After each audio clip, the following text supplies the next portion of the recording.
നമസ്കാരം. ഡൽഹിയിലെ ആം ആദ്മി പാർട്ടിയുടെ പരാജയം ഇവിടുത്തെ രാഷ്ട്രീയ പാർട്ടികൾക്കൊരു പാഠമാവേണ്ടതാണ്. കോൺഗ്രസ് സംപൂജ്യരായി. കഴിഞ്ഞ 5 വർഷവും പൂജ്യമായിരുന്നു കോൺഗ്രസ്. അടുത്ത 5 വർഷവും പൂജ്യം തന്നെയാണ് ഡൽഹിയിൽ വിരാജിച്ചു കൊണ്ടിരുന്ന ഒരു പാർട്ടിയായിരുന്നു കോൺഗ്രസ്. അവരെ തകർത്തെറിഞ്ഞുകൊണ്ടാണ് ആം ആദ്മി പാർട്ടി അധികാരത്തിലേക്ക് വന്നത്. അരവിന്ദ് കേജ്രിവാൾ എന്ന് പറയുന്ന ഒരു നന്മമരം ഡൽഹിയിലെ മനുഷ്യർക്ക് ഒരുപാട് നന്മകൾ ചെയ്യും എന്ന് അവിടുത്തെ വോട്ടർമാർ വിചാരിച്ചു. എന്നാൽ ഇന്ന് വോട്ടർമാർ അയാളെ തള്ളിപ്പറയുമ്പോൾ അയാളൊരു നന്മമരമായി അഭിനയിക്കുകയായിരുന്നുവെന്നും അയാൾ അഴിമതിയുടെ വീരനായിരുന്നുവെന്നും ഒക്കെ ജനങ്ങൾ മനസ്സിലാക്കിയിട്ടുണ്ടാവണം. എത്രയോ ദിവസം ജയിലിൽ കിടന്നു അയാൾ. അപ്പോൾ ജനങ്ങൾ മനസ്സിലാക്കി എന്തെങ്കിലും ഒരു അഴിമതി ചെയ്യാതെ ജയിലിലേക്ക് പോവില്ല. സിസോദിയ എന്ന് പറയുന്ന ആം ആദ്മി പാർട്ടിയുടെ മറ്റൊരു നേതാവ് ജയിലിൽ കിടന്നു. ഇവർ രണ്ടുപേരും ഇത്തവണ തോറ്റുപോയി. BJP ഡൽഹി തൂത്തുവാരുകയും ചെയ്തു. ഇവിടെ അടിസ്ഥാനപരമായി ചിന്തിക്കേണ്ട ഒരു കാര്യമുണ്ട്. അരവിന്ദ് കേജ്രിവാൾ ഒരുപാട് സൗജന്യങ്ങൾ കൊടുത്തു ഡൽഹി നിവാസികൾക്ക്. സ്ത്രീകൾക്ക് സൗജന്യ വാഹനയാത്ര, സൗജന്യ ഇലക്ട്രിസിറ്റി, ഒരുപാട് സൗജന്യങ്ങൾ കൊടുത്തു. എന്തുകൊണ്ടാണ് സൗജന്യങ്ങളെ നിഷേധിച്ചുകൊണ്ട് ആം ആദ്മി പാർട്ടിയെ ഇത്തവണ ജനങ്ങൾ പുറത്താക്കിയത്? ആദ്യമായി ചിന്തിക്കേണ്ട ഒരു കാര്യം, സൗജന്യങ്ങൾ കൊടുത്തുകൊണ്ട് ഒരാളെയും രക്ഷപ്പെടുത്താൻ കഴിയില്ല.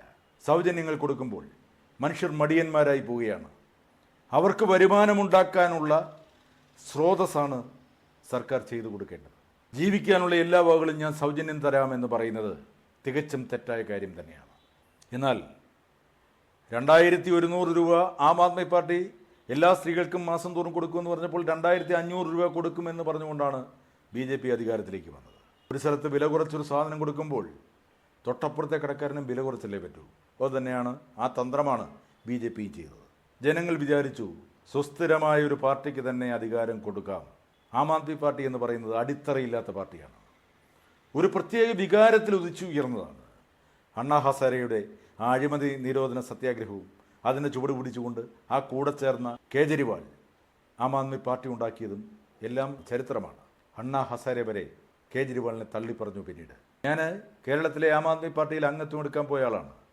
പിന്നീട് എനിക്ക് മനസ്സിലായി ഒരിക്കലും കേരളത്തിൽ ചുവട് പിടിക്കാൻ പോകുന്നില്ല ആം ആദ്മി പാർട്ടി എന്ന്.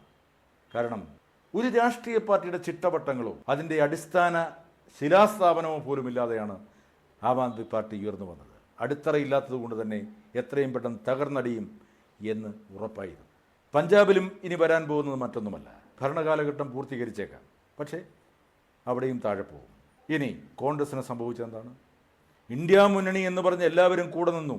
എന്തുകൊണ്ടാണ് ഡൽഹിയിൽ ആം ആദ്മി പാർട്ടിയും കോൺഗ്രസും തമ്മിൽ ചേർന്ന് പോകാതിരുന്നത്? ആം ആദ്മി പാർട്ടി പറയുന്നു കോൺഗ്രസ്സാണ് വിട്ടുപോയത്, കോൺഗ്രസ് പറയുന്നു ആം ആദ്മി പാർട്ടിയാണ് സമ്മതിക്കാതിരുന്നത്.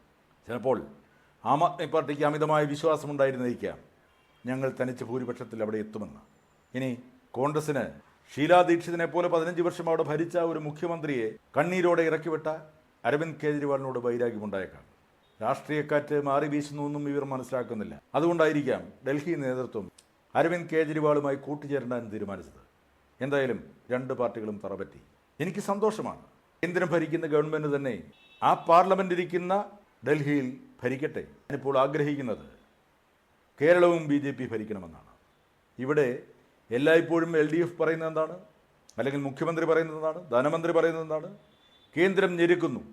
ഞങ്ങളിവിടെ ഭരിക്കുന്നതുകൊണ്ടാണല്ലോ കേന്ദ്രം ഞെരുക്കുന്നത്. എന്നാൽ കേരളവും BJPക്ക് വിട്ടുകൊടുക്കൂ. കേരളത്തിലെ ജനങ്ങളിങ്ങനെ രക്ഷപ്പെട്ടെ. നിങ്ങൾ എന്തിനാണ് ഇവിടെ കടിച്ചു തൂങ്ങുന്നത്?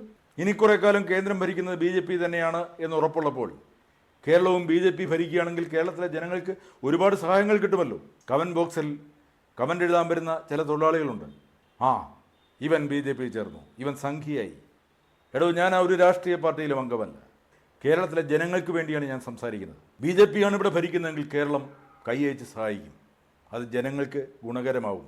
ഇനി ഇന്ത്യയിലെ എല്ലാ സംസ്ഥാനങ്ങളും BJP ഭരിച്ചാലും ഇവിടുന്ന് ഒരു മുസ്ലിമോ ഒരു ക്രിസ്ത്യാനിയോ രാജ്യം വിട്ടു പോകേണ്ടി വരുമെന്നാണോ നിങ്ങൾ കരുതുന്നത്? ഇങ്ങനെ തെറ്റായ ചില ഭീതി പടർത്തുന്ന ചില കാര്യങ്ങൾ പറഞ്ഞുകൊണ്ടാണ് നിങ്ങൾ രാഷ്ട്രീയക്കാർ പാവങ്ങളെ പറ്റിക്കുന്നത്. BJP ഇന്ത്യ മൊത്തം ഭരിച്ചാലും ഇന്ത്യയിൽ ജനിച്ച ഒരു പൗരനും ഇവിടെ നിന്ന് പോകേണ്ടി വരില്ല. പക്ഷേ നിങ്ങൾക്ക് മതരാഷ്ട്രം ഉണ്ടാക്കാൻ പറ്റിയെന്ന് വരില്ല. നിങ്ങൾക്കെല്ലാം തോന്നിയാസവും നടത്താൻ പറ്റുമെന്ന് കരുതണ്ട. മതത്തിലോ രാഷ്ട്രീയത്തിലോ ഒന്നും അഭിരമിക്കാത്ത സാധാരണ ജനങ്ങൾക്ക് കുറച്ചെങ്കിലും ആശ്വാസമുണ്ടാകട്ടെ എന്ന് കരുതിയാണ് ഞാൻ ഈ പറയുന്നത്. ഈ വിലവർദ്ധനവിൽ നിന്നും, ഈ കെടുകാര്യസ്ഥയിൽ നിന്നും, ഈ തൻപോരിമയിൽ നിന്നും, ഈ വഴിവിട്ട നിയമനങ്ങളിൽ നിന്നും, ഈ കൈയിട്ടുവാരിൽ നിന്നും കേരള ജനതയ്ക്കൊരു മോചനം വേണ്ടേ? അതിന് ബി ജെ പി ആണ് നല്ലത് എന്ന് വിചാരിക്കുന്നെങ്കിൽ ബി ജെ പിയെ ഭരിക്കാൻ അനുവദിക്കൂ. പക്ഷെ സമ്മതിക്കില്ല. മറ്റ് രാഷ്ട്രീയ നേതാക്കന്മാർ എന്ത് ചെയ്യും? നിങ്ങളുടെ തൊഴിലേ രാഷ്ട്രീയമായി പോയില്ലേ? മറ്റൊരു തൊഴിലും ചെയ്യാൻ നിങ്ങൾക്കറിയില്ല.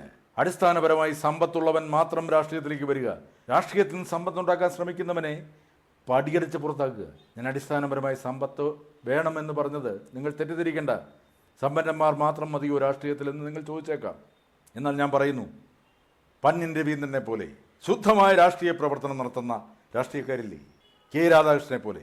അദ്ദേഹം ഇപ്പോൾ എം പിയാണ്. അദ്ദേഹം രാഷ്ട്രീയ പാർട്ടിയിൽ നിന്ന് കൈയിട്ട് വരുന്നില്ല, അല്ല ജനങ്ങളുടെ നികുതി പണം അടിച്ചു മാറ്റുന്നില്ല. അങ്ങനെ ശുദ്ധ രാഷ്ട്രീയത്തിൻ്റെ വക്താക്കൾ അപൂർവമായെങ്കിലും ഉണ്ടല്ലോ.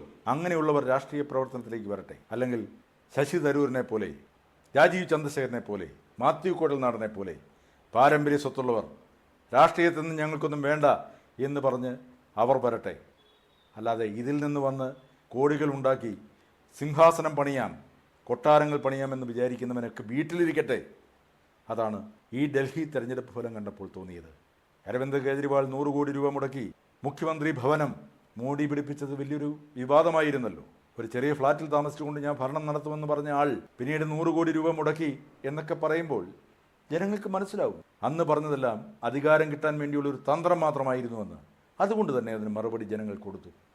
അതുപോലെ ഓരോ സംസ്ഥാനത്തെയും ജനങ്ങൾ ചിന്തിച്ചുകൊണ്ട് മറുപടി കൊടുത്താൽ ഇവിടുത്തെ കള്ളനാണയങ്ങളെ നമുക്ക് പുറത്താക്കാൻ കഴിയും. ജനങ്ങൾ സഹകരിക്കണം, ജനങ്ങൾ ചിന്തിക്കണം. ഡൽഹി തെരഞ്ഞെടുപ്പ് ഒരു പാഠമാവട്ടെ. Thank you.